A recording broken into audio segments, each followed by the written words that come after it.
भाई जो गुरु बचन पे डट गए, कट गए फंद 84।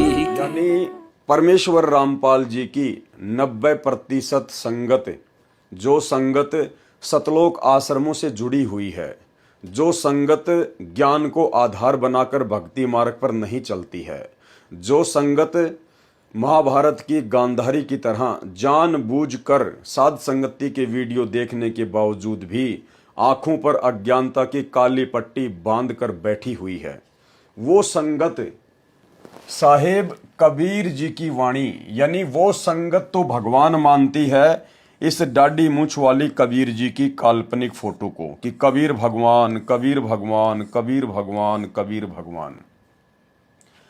और ये कबीर भगवान क्या कह रहा है गुरु के विषय में कि भैया मैं भगवान नहीं, मैं भगवान नहीं, मैं भगवान नहीं, गुरु भगवान, गुरु भगवान, गुरु भगवान।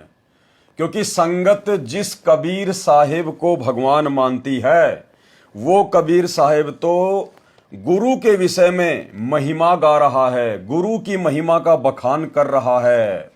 साहिब कबीर की वाणी गुरुदेव के अंग से, यानी संगत जिसे कबीर मानती है, वो कबीर कहता है कि भैया मुझे पूजने से, मुझे मनाने से, मेरी भक्ति करने से कुछ भी हासिल नहीं होगा।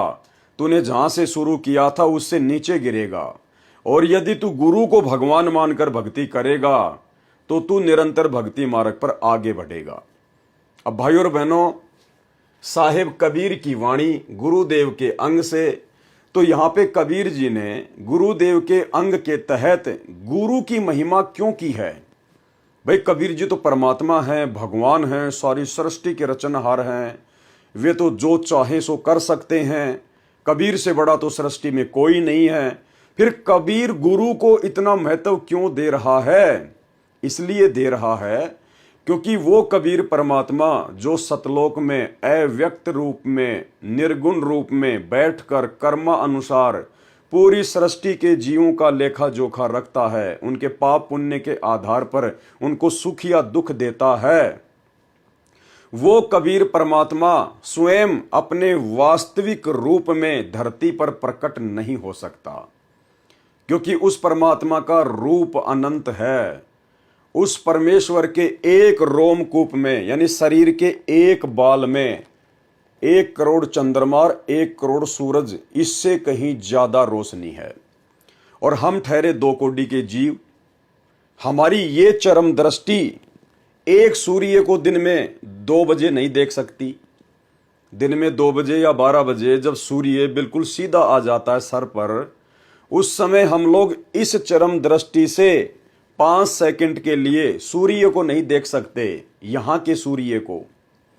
तो सोचिए, जिस परमेश्वर के एक बाल में 1 करोड़ सूरज और 1 करोड़ चंद्रमा, इन दोनों की रोशनी मिला दो, उससे भी कहीं ज्यादा तेज है, नूर है। और परमेश्वर की टोटल बॉडी के ऊपर 3.5 करोड़ बाल हैं। तो बताइए भाई और बहनों, अगर वो परमेश्वर आ भी गया तो वो तो हवा में हवा हो जाएगा, पानी में पानी हो जाएगा, आकाश में आकाश हो जाएगा, हम उनको देख ही नहीं पाएंगे। तो परमेश्वर जी आके क्या करेंगे अपने वास्तविक रूप में? जब हमें ज्ञान ही नहीं समझा पाए, जब हम उनको देख ही नहीं पाएंगे, तो फिर उस परमेश्वर के यहां आने का फायदा क्या? इसलिए वो कबीर परमात्मा अपने उस तेज पुंज वाले नूरी रूप को, अपने उस प्रकाशमान रूप को हल्का करके और गुरु का रूप धारण करके एक आम व्यक्ति की तरह, एक आम संत की तरह यहां पर भूमिका करता है, हमारे जैसा इंसान बनता है। एक मुंह बोले माता पिता बनाकर परमात्मा आप और हमारे लिए, हमें ये तत्व ज्ञान समझाने के लिए गुरु का रोल करता है, सतगुरु की भूमिका करता है, ताकि हम उस परमेश्वर के दर्शन कर सकें, हम उस परमेश्वर को देख सकें। और वो परमेश्वर हमें संत रूप में अपने तेज पुंज के शरीर को हल्का करके जब वो प्रकट होता है पृथ्वी पर गुरु रूप में, तो हम उस परमेश्वर को देख सकें, उनसे बातें कर सकें, और वो परमेश्वर हमें ज्ञान समझा सके। इसलिए वो कबीर परमात्मा स्वयं ही गुरु बनकर धरती पर प्रकट होता है। इसलिए गुरु को ज्यादा महत्व दिया गया है कि भाई मैं अपने वास्तविक रूप में आकर तुम्हें ज्ञान नहीं समझा सकता, बल्कि मेरे ज्ञान से फिर तुम्हें ये पता लग जाना चाहिए कि मैं स्वयं ही तेरे गुरु जी के रूप में हूं। इसलिए परमात्मा ने गुरु को यानी अपने ही दूसरे रूप, अपने ही डबल रोल सतगुरु को ज्यादा महत्व दिया है, गुरु को ज्यादा महत्व दिया है।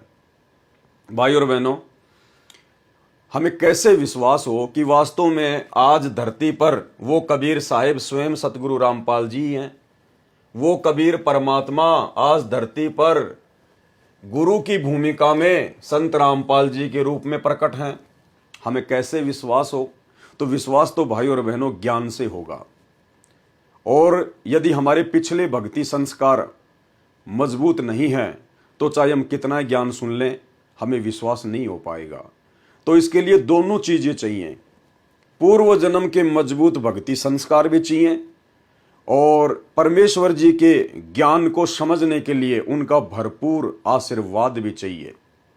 तो भाई और बहनों, सतगुरु का भरपूर आशीर्वाद उसी भगत को मिलेगा जो भगत केवल अपने गुरुदेव पर ही आश्रित होगा।